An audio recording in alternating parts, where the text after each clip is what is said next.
അമ്മു, ഞാൻ ചോറ് വിളമ്പാൻ പറഞ്ഞു പോയിട്ട് നീ എന്താണ് സ്വപ്നലോകത്തെന്ന പോലെ നിൽക്കുന്നത്? കുളിച്ചിട്ട് വന്നപ്പോഴും ആലോചിച്ചുകൊണ്ട് നിൽക്കുന്ന അമ്മുവിൻ്റെ മുഖത്തിന് നേരെ കൈവീശിക്കൊണ്ട് ശ്രീഹരി ചോദിച്ചു. ഹേയ്, ഒന്നുമില്ല. ശ്രീയേട്ടനിരിക്കെ, ഞാൻ ഇപ്പോൾ വിളമ്പിത്തരാം. ഞെട്ടിക്കൊണ്ടവൾ പറഞ്ഞു.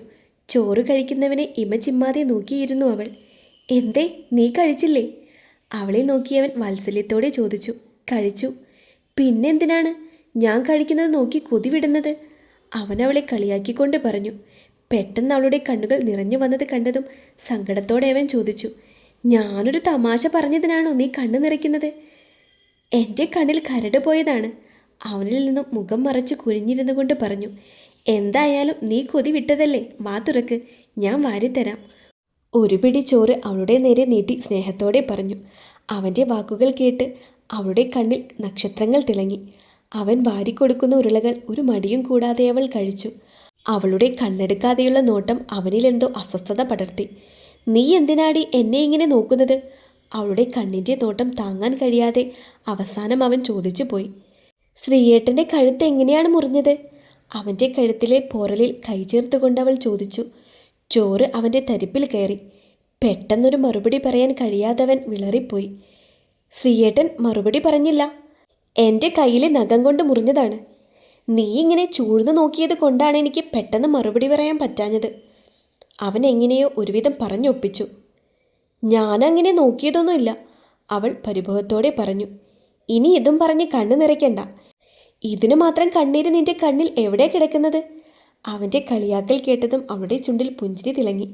നാളെ മുതൽ കുളിമുറിയുടെ പണി തുടങ്ങും. ഞാൻ കാരണം ശ്രീയേട്ടന് ബുദ്ധിമുട്ടായില്ലേ? ഒരുപാട് ബുദ്ധിമുട്ടായി.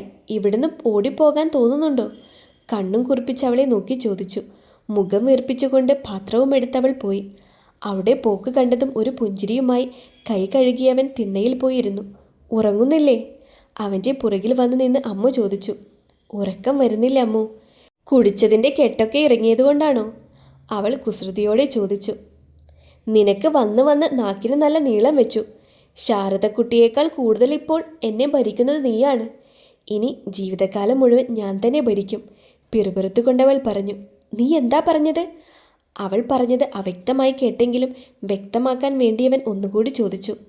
മുഖം കൂട്ടിക്കൊണ്ടവൾ പറഞ്ഞു. പോയി കിടന്നുറങ്ങാൻ. ഒറ്റുപറച്ചിലും പിറുപിറുക്കലുമൊക്കെ ഇച്ചിരി കൂടുതലാണ് അമ്മുവിന്. എൻ്റെ കയ്യിൽ നിന്നേ നല്ല പെട കിട്ടും.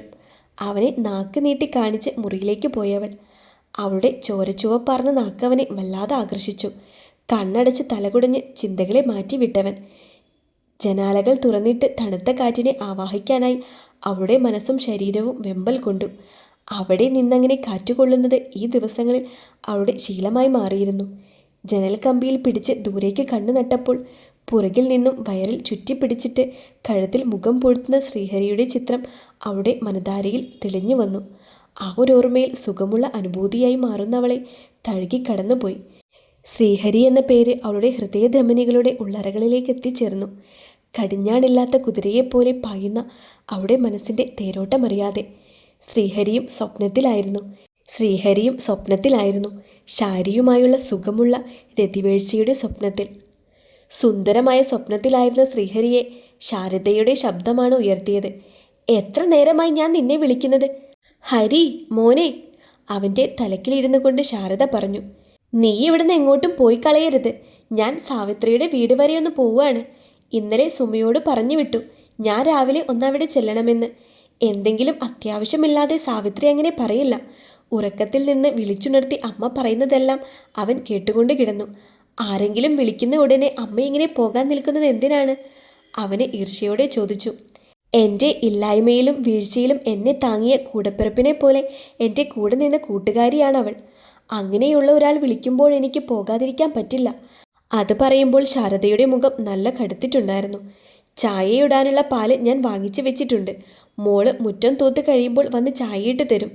അല്ലാതെ ചായ കുടിക്കണം, അത് ചെയ്യണം, ഇത് ചെയ്യണമെന്നും പറഞ്ഞ് ഒറ്റപ്പോക്ക് പോയേക്കരുത്. മകൻ്റെ സ്വഭാവം അറിയാവുന്നതുകൊണ്ട് താക്കിയതോടെ അമ്മ പറഞ്ഞു.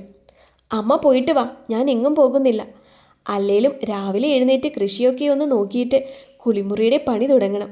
ഇന്നലെ രാത്രിയെ തീരുമാനിച്ചതാണ്. അവനെ എഴുന്നേറ്റിരുന്ന് മുറി നിവർത്തിക്കൊണ്ട് പറഞ്ഞു. എൻ്റെ മോന് ഇപ്പോഴെങ്കിലും നല്ല ബുദ്ധി തോന്നിയല്ലോ. എങ്കിൽ പിന്നെ മോൻ തീരുമാനിച്ചത് കണക്ക് കാര്യം നടക്കട്ടെ. അമ്മ പോയിട്ട് വരാം. പുറത്തിറങ്ങി വന്ന് മുറ്റം തൂത്തുകൊണ്ട് നിൽക്കുന്ന അമ്മുവിനെയും ഓരോന്ന് പറഞ്ഞ് ഏൽപ്പിച്ചിരുന്നു.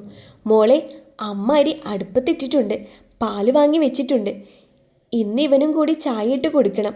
കൂട്ടാനും മീനെന്തെങ്കിലും ഇതുവഴി കൊണ്ടുപോകുന്ന ആരെയെങ്കിലുടെയും കയ്യിൽ നിന്ന് അവൻ വാങ്ങിത്തരും. അമ്മ വരാൻ വൈകിട്ടാവും. മോൾക്ക് പേടിയുണ്ടോ? അവളുടെ തലയിൽ തടവി വാത്സല്യത്തോടെ ചോദിച്ചു. ഇല്ല അമ്മേ, ശ്രീയേട്ടൻ ഇവിടെ ഉണ്ടാവുമല്ലോ. പിന്നെ ഞാൻ എന്തിനാണ് പേടിക്കുന്നത്? അമ്മ ധൈര്യമായി പോയിട്ട് വാ. ചൂലും കയ്യിൽ പിടിച്ച അമ്മ പോകുന്നത് നോക്കി നിന്നു അവൾ. ചുവപ്പിൽ കറുത്ത പൂക്കളുള്ള ഒഴുക്കൻ സാരിയാണ് ഉടുത്തിരിക്കുന്നത്. ഇടതൂർന്ന കട്ടിയുള്ള മുടി കുളിപ്പിന്നിൽ കെട്ടിവെച്ചിട്ടുണ്ട്. ഒരു കറുത്ത വട്ടപ്പൊട്ടും വെച്ചിട്ടുണ്ട്. ആ പൊട്ട് അവളുടെ മുഖത്തിന് നല്ല രീതിയിൽ ഇണങ്ങുന്നുണ്ടായിരുന്നു. 55 വയസ്സ് കഴിഞ്ഞതാണെന്ന് പറഞ്ഞാൽ ആരും വിശ്വസിക്കില്ല. അത്രയും ഭംഗിയുണ്ടായിരുന്നു. ഈ അമ്മയുടെ സൗന്ദര്യമാണ് ശ്രീയേട്ടന് കിട്ടിയത്. മാനിറമാണെങ്കിലും വല്ലാത്തൊരു ഐശ്വര്യമാണ്.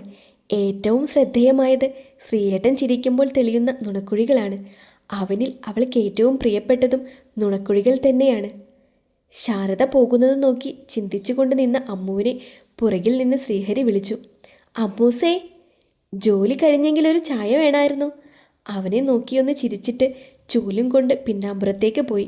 തിണ്ണയിൽ ചൂല് വെച്ച് കിണറ്റിൻകരയിൽ പോയി വെള്ളം കോരി കാലും മുഖവും കഴുകിയിട്ട് അന്നാദ്യമായി അവന് വേണ്ടി അവൾ ചായ ഇട്ടു. ശ്രീയേട്ടാ, ചായ. അവളോട് ആംഗ്യം കാണിച്ച് ഫോണിൽ സംസാരിക്കുന്ന തിരക്കിലായിരുന്നു അവൻ. നീ 9 മണിയാവുമ്പോഴേക്കും വന്നാൽ മതി. ചന്തയിൽ നിന്ന് കുറച്ച് മീനും കപ്പയും വാങ്ങിക്കോ. പിന്നെ മറ്റേത് 2 വാങ്ങിക്കോ. ആരോടാ ശ്രീയേട്ടാ സംസാരിച്ചത്? അത് ഞാൻ രവിയെ വിളിച്ചതാണ്. മറ്റേത് 2 വാങ്ങാൻ പറഞ്ഞത് എന്താണ്? ഉണ്ടക്കണ്ണ് തള്ളി അവൾ ചോദിച്ചു. അവളെ നോക്കി ഒന്ന് ഇളിച്ച് കാണിച്ചിട്ട് ചായ ചുണ്ടോട് ചേർത്തു. ചിരിക്കണ്ട, എനിക്ക് കാര്യം മനസ്സിലായി. ഇപ്പോൾ മറ്റേതെന്താണെന്ന്. ചുണ്ട് അങ്ങോട്ടും ഇങ്ങോട്ടും കൂട്ടിക്കൊണ്ടവൾ പറഞ്ഞു. മനസ്സിലായല്ലോ. അന്നേരം നീ മിണ്ടാതിരുന്നോണം. പിന്നെ അവനും കൂടി ചോറ് കൊടുക്കണമെന്ന്. കുളിമുറി കെട്ടാൻ എന്നെ സഹായിക്കാൻ വരുന്നതാണവൻ. അവൻ എന്ത് പറഞ്ഞിട്ടും ഒന്നും മിണ്ടാതെ അവൻ കുടിച്ച ചായ ഗ്ലാസും വാങ്ങിച്ച് മുഖം വീർപ്പിച്ചുകൊണ്ട് അടുക്കളയിലേക്ക് പോയി. പിണക്കാണോ അമ്മുവേ? അടുക്കളയിലേക്ക് അവളുടെ അരികിലേക്ക് വന്നു നിന്നവൻ ചോദിച്ചു. ഞാൻ എന്തിനാണ് ശ്രീയേട്ടനോട് പിണങ്ങുന്നത്? പിണക്കമില്ലെങ്കിൽ വാ, നമുക്ക് കൃഷിയൊക്കെ ഒന്ന് നോക്കാം. അവളുടെ കൈത്തണ്ടയിൽ പിടിച്ചുകൊണ്ട് പറയുന്നവനെ ഒന്ന് നോക്കിയിട്ട് കൂടെ ചെന്നവൾ അവൻ്റെ കൂടെ വാതോരാതെ സംസാരിച്ചുകൊണ്ട് ആ അയ്യം മുഴുവൻ നടന്നു. നീ ഇങ്ങനെ മാനത്ത് നോക്കി സംസാരിച്ച് നടന്നാൽ ഇവിടെയൊക്കെ ഇഴജന്തുക്കളുള്ളതാണ്. അപ്പുറത്തെ പറമ്പ് കാട് കയറി കിടക്കുന്നത് കണ്ടോ? നല്ല ഉഗ്രവിഷമുള്ള അണലിയുണ്ട് അവിടെ. എന്നെ പേടിപ്പിക്കില്ലേ ശ്രീയേട്ടാ. എനിക്ക് അട്ടയും പുഴുവിനെയും വരെ പേടിയാണ്. ഇത്രയും വലുതായിട്ട് ഇങ്ങനെ പറയാൻ നിനക്ക് നാണമില്ലേ? അവളെ കളിയാക്കിക്കൊണ്ടവൻ ചോദിച്ചു. എനിക്കിത്തിരി നാണം കുറവാണ്. അങ്ങനെ പറഞ്ഞവൻ്റെ തോളിലൊരു തട്ട് കൊടുത്തു. കാര്യം പറഞ്ഞുകൊണ്ട് തന്നെ കൃഷിക്ക് വളമിട്ടു. ചെരിഞ്ഞതിനൊക്കെ കമ്പ് വെച്ച് കൊടുത്തു. തടം പോയതിനൊക്കെ തടം കൂട്ടി കൊടുത്തു. ഇന്നലെയും മഴ പെയ്തതുകൊണ്ട് വെള്ളം കോരേണ്ടി വന്നില്ല. വീട്ടിൽ പിടിപ്പിക്കുന്ന കപ്പ തിന്നാൻ നല്ല രുചിയാണല്ലേ ശ്രീയേട്ടാ? രുചി കൂടിയത് കൊണ്ടാണല്ലോ ഒരു മൂട് കപ്പ ഇന്നലെ തന്നെ തീർന്നത്. അവൻ ചിരിച്ചുകൊണ്ട് പറഞ്ഞു. പോ അവിടുന്ന്. പരിഭവത്തോടെ ചുണ്ടു കൂർപ്പിച്ചു അവൾ. പാകമായി നിന്ന് കുറച്ച് തക്കാളിയും വഴുതനയും പച്ചമുളകുമെല്ലാം പറിച്ചെടുത്തു. നീയിപ്പോൾ കുളിക്കുന്നോ അമ്മു? ഇല്ല, മീൻ കൊണ്ടുവരുന്നതല്ലേ. ജോലിയെല്ലാം കഴിഞ്ഞ് കുളിക്കാം. എന്നാൽ നീ കുളിമുറിയുടെ പണി കഴിയുന്നത് വരെ കാത്തിരിക്കണം. പണി കഴിഞ്ഞ് രവി പോയതിന് ശേഷം കുളിക്കാം. എന്തേ മൂളുന്നത്? അങ്ങനെ ചെയ്യാമെന്ന് പറഞ്ഞതാണ്. ശ്രീയേട്ടന് പുട്ടുപുഴുങ്ങി തരട്ടെ? വേണ്ട, പഴങ്കഞ്ഞിയില്ലേ? ഉണ്ട്. എന്നാൽ അത് മതി. ചൂരക്കറിയുടെ ചട്ടിയിൽ ഉള്ളി അരിഞ്ഞിട്ട് വെള്ളം ഒഴിച്ച് വെച്ചിരുന്ന ചോറും ഇട്ട് കപ്പയും പുളിശ്ശേരിയും എല്ലാം ചേർത്ത് മൊത്തത്തിൽ കുഴച്ച് കഴിക്കുന്നവനെ കണ്ടപ്പോൾ അവൾക്ക് നല്ല രീതിയിൽ കൊതി തോന്നി. ഇപ്പോൾ നിനക്ക് ശരിക്കും കൊതി വന്നല്ലേ അമ്മു? അവൻ ചോദിച്ചതും അവൻ്റെ മുൻപിലിരുന്നവൾ വാ തുറന്നു കഴിഞ്ഞിരുന്നു. ഒരു ചിരിയോടെ അവൾക്കും വാരിക്കൊടുത്ത് അവനും കഴിച്ചു. ഞാനിങ്ങനെ അടിച്ചു കുഴച്ചത് തിന്നുന്നതിന് നിനക്ക് മടുപ്പില്ലേ? എൻ്റെ ശ്രീയേട്ടനല്ലേ, എനിക്ക് കുഴപ്പമില്ല. എനിക്കിഷ്ടമാണ് ഇങ്ങനെ കഴിക്കാൻ. അവളുടെ വാക്കുകൾ കേട്ട് അവൻ അവളെ മിഴിച്ചു നോക്കി. യാതൊരു ഭാവവ്യത്യാസവുമില്ലാതെ ചോറ് തിന്നുന്ന തിരക്കിലായിരുന്നു അവൾ. അവളിൽ നിന്ന് നോട്ടം മാറ്റിയവൻ പറഞ്ഞു. നീയൊരു കുറ്റി പുട്ടുപുഴുങ്ങി വെച്ചേക്ക്, രവിക്ക് കൊടുക്കാം. കഴിച്ചു കഴിഞ്ഞ് 10 മിനിറ്റ് ഇരുന്നതിന് ശേഷം കുളിമുറി കെട്ടാനുള്ള പണികൾക്കായി ഇറങ്ങി. ശ്രീയേട്ടന് ഈ പണികളൊക്കെ അറിയോ? ഞാൻ 10ാം ക്ലാസ്സിൽ തോറ്റതിന് ശേഷം ശശിയാശാൻ്റെ കൂടെ കൂലിപ്പണിക്ക് പോകുമായിരുന്നു. അങ്ങനെയൊക്കെ പഠിച്ചത്. ഈ വീട് വെക്കാനൊക്കെ എന്നെക്കൊണ്ട് നല്ല രീതിയിൽ പറ്റും. വയറിങ്, പ്ലംബിങ് എല്ലാം എനിക്കൊരു വിധം ചെയ്യാനറിയാം. അപ്പോൾ സകലകലാ വല്ലഭനാണല്ലേ. അവൾ കാര്യം പറഞ്ഞുകൊണ്ട് നിന്നപ്പോഴാണ് രവി വന്നത്. നിന്നോട് ഞാൻ 9 മണിയാകുമ്പോൾ വരാൻ പറഞ്ഞതാണല്ലോടാ, രവിയെ കണ്ടതും നല്ല കലിപ്പിൽ ചോദിച്ചു. ഞാൻ ചന്തയിൽ കയറിയത് കൊണ്ടാണ് താമസിച്ചത്, താഴ്മയായി രവി പറഞ്ഞു. അവൻ കൊണ്ടുവന്ന കവറുകൾ അവളുടെ കയ്യിൽ കൊടുക്കുമ്പോൾ അവൻ്റെ കണ്ണുകൾ അവളുടെ മുഖത്ത് തന്നെയായിരുന്നു. രവിയുടെ നോട്ടം അമ്മുവിനെ വല്ലാതെ ശ്വാസം മുട്ടിച്ചു. കവറും വാങ്ങി പെട്ടെന്ന് തന്നെ അവൾ അടുക്കളയിലേക്ക് പോയി. ഡാ രവി, നീ എന്തിനാടാ അവളെ ഇങ്ങനെ തുറച്ചു നോക്കിയത്? രവിയുടെ കയ്യിൽ ബലമായി പിടിച്ചുകൊണ്ട് ശ്രീഹരി ചോദിച്ചു. ഞാൻ ഇത്രയും സൗന്ദര്യമുള്ള പെണ്ണിനെ അടുത്ത് കാണുന്നത് ആദ്യമായിട്ടാണ്, അതുകൊണ്ട് നോക്കിയതാണ്. ഭയമേതുമില്ലാതെ അവൻ മറുപടി പറഞ്ഞു. അവൻ പറഞ്ഞതിലെ ആത്മാർത്ഥതയും സത്യസന്ധതയും ഹരിക്ക് മനസ്സിലായിരുന്നു. നീ ഇങ്ങനെ പന്തം കണ്ട പെരിച്ചായിയെ കണക്ക് നോക്കി നിന്നാൽ അവൾ വേറെ എന്തെങ്കിലും വിചാരിക്കും. അവൻ്റെ കൈവിട്ടുകൊണ്ട് ഹരി പറഞ്ഞു. നിന്റെ മനസ്സിൽ അങ്ങനെ എന്തെങ്കിലും ചിന്തയുണ്ടോ? ഹരിയേട്ടൻ്റെ പെണ്ണിനെ ഞാൻ അങ്ങനെയൊരു കണ്ണുകൊണ്ട് നോക്കുമെന്ന് തോന്നുന്നുണ്ടോ? രവി പരിഭവത്തോടെ ചോദിച്ചു. രവിയുടെ വാക്കുകൾ തിരുത്തണമെന്ന് തോന്നിയെങ്കിലും അത് അവൾക്കൊരു കവചമാവുമെങ്കിൽ അങ്ങനെ തന്നെ ആയിക്കോട്ടെ എന്ന് അവൻ വിചാരിച്ചു. രവിക്ക് ആഹാരം കൊടുക്കാൻ പറയാൻ വന്ന ശ്രീഹരി കാണുന്നത് വിമ്മിഷ്ടപ്പെട്ട് അടുക്കളയിൽ നിൽക്കുന്ന അമ്മുവിനെയാണ്. അമ്മു, അമ്മൂസേ, എന്തേ അടുക്കളയിൽ ഇങ്ങനെ ശ്വാസം പിടിച്ച് നിൽക്കുന്നേ? അതിന് മറുപടി പറയാതെ അവൾ മറുചോദ്യമാണ് ചോദിച്ചത്. അയാൾക്ക് പുട്ട് കൊടുക്കണ്ടേ? ഇന്നാ ശ്രീയേട്ടൻ കൊണ്ടു കൊടുക്ക്. അവൻ നോക്കിയത് കണ്ട് നീ പേടിച്ചു പോയോ? അവൻ നിന്റെ സൗന്ദര്യം കണ്ട് നോക്കിയതാണ്, അല്ലാതെ വേറൊന്നുമല്ല. നീ അവനോടൊന്ന് മിണ്ടിക്കഴിയുമ്പോൾ കുറച്ചു നേരം അടുത്ത് കണ്ട് കഴിയുമ്പോൾ അവൻ്റെ സ്വഭാവമങ്ങ് മാറും. ആദ്യമായി നിന്നെ അടുത്ത് കണ്ടതിൻ്റെ ശ്വാസമുട്ടലാണ്. അമ്മുവിൻ്റെ ഭയം മാറാനായി ഹരി വിശദമായി പറഞ്ഞു. ഹരിയുടെ വാക്കുകൾ അവൾക്ക് അത്ര ഇഷ്ടമായില്ലെങ്കിലും അവനു വേണ്ടി അവൾ പറഞ്ഞത് അംഗീകരിക്കാൻ തയ്യാറായി. പിന്നെ പിന്നെ രവിയുടെ നോട്ടത്തിൽ നിന്ന് മനസ്സിലായി അവൻ്റെ കണ്ണുകളിൽ ആരാധനയാണെന്ന്. ഉച്ചയ്ക്ക് ചോറ് കഴിക്കുമ്പോൾ അവൻ നിറഞ്ഞ മനസ്സുകളോട് അവളെ ചേച്ചിയെന്ന് വിളിച്ചു. എനിക്കത്ര പ്രായമൊന്നുമില്ല, അമ്മു ചിരിച്ചുകൊണ്ട് പറഞ്ഞു. പ്രായം കൊണ്ട് വിളിച്ചതല്ല, സ്ഥാനം കൊണ്ട് വിളിച്ചതാണ്. ആ പറഞ്ഞതിൻ്റെ പൊരുൾ അവൾക്ക് മനസ്സിലായില്ലെങ്കിലും മനസ്സിലായ ഹരി ചുമക്കാൻ തുടങ്ങി. അവൻ്റെ തലയിൽ തട്ടി വെള്ളമെടുത്ത് ചുണ്ടോട് ചേർത്ത് കൊടുക്കുന്നവളെ കാണെ രവിയുടെ ചുണ്ടിലൊരു കള്ളപ്പുഞ്ചിരി വിരിഞ്ഞു. ഹരിയെ തലയാട്ടി കാണിക്കാനും മറന്നില്ല. സ്ഥിരമായിട്ട് ചെയ്യാത്ത ജോലിയായതുകൊണ്ട് തന്നെ വളരെ പതുക്കെയാണവൻ ഫൗണ്ടേഷൻ കെട്ടി തീർത്തത്. കുപ്പി കൊണ്ടുവന്നെങ്കിലും അമ്മയില്ലാത്തത് കൊണ്ടും രവിയുടെ കണ്ണുകൾ ഇടയ്ക്കിടയ്ക്ക് അവളെ തേടി പോകുന്നത് കൊണ്ടും വെള്ളമടിക്കുന്നത് ഒഴിവാക്കി. ഇന്നടാ, ഇത് നീ കൊണ്ടുപോയി അടിച്ചോ. കൊണ്ടുവന്നതിൽ നിന്നൊരു കുപ്പി അവന് കൊടുത്തു വിട്ടു. 500 രൂപയും പോക്കറ്റിൽ വെച്ച് കൊടുത്തു. പൈസ വേണ്ടായിരുന്നു. രവി ഹരിയുടെ മുഖത്തേക്ക് നോക്കി ആത്മാർത്ഥമായി പറഞ്ഞു. അത് സാരില്ല, ഇത്രയും നേരം നിന്ന് ജോലി ചെയ്തതല്ലേ. അവൻ്റെ തോളിൽ തട്ടി ഹരി സ്നേഹത്തോടെ പറഞ്ഞു. എന്നാൽ പിന്നെ നാളെ കാണാം ഹരിയേട്ടാ. അങ്ങനെ പറഞ്ഞ് രവി പോയി. അമ്മു, നല്ല ഇരുട്ട് വീണു, പെട്ടെന്ന് കുളിച്ച് കയറ്. അവൾക്ക് കുളിക്കാനുള്ള വെള്ളമെടുത്ത് മറപ്പുരയിൽ വെച്ച് കൊടുത്തിട്ട് ഹരി പറഞ്ഞു. ചുറ്റിനും മുകളിലുമൊക്കെ ഒന്ന് കണ്ണോടിച്ച് അവൻ അവിടെ നിന്നു. അവൾ കുളിക്കാൻ കയറിയപ്പോൾ അവനും കിണറ്റിൻകരയിൽ നിന്ന് ഉടുത്തിരുന്ന കൈലിയോടെ കുളിക്കാൻ തുടങ്ങി. പെട്ടെന്നൊരു അലർച്ചയോടെ അവൾ അവനെ വന്ന് മുറുകെ കെട്ടിപ്പിടിച്ചു.